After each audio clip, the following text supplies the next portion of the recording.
जाजपुर जिला बड़चणा ब्लॉक अंचल में जंगली दंता हाथीर उपद्रव देखा मिली। दंता हाथी उपद्रव में स्थानीय अंचल लोके भयभीत हो पड़ते।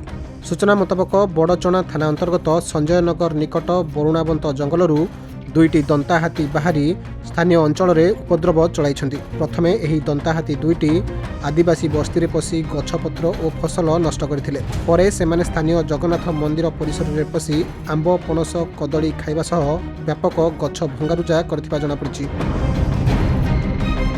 खबर पाई चंडीखोल वन विभाग कर्मचारी पहुंची निया हुड़ा देखाइबा सह बाजा बजाई एवं बाण फुटाई जंगल को हाथी घोड़ाइबा उद्यम जारी रखिछन्ति।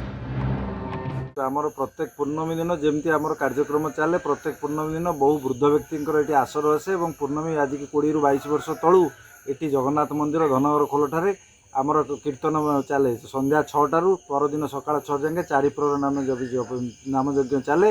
लोक जनसमागम थिला बेले 8टा 15 बेले हठात दुईटी दंता हाथी आसी आम ठाकुराणी मंदिर पाखे पहुँचले।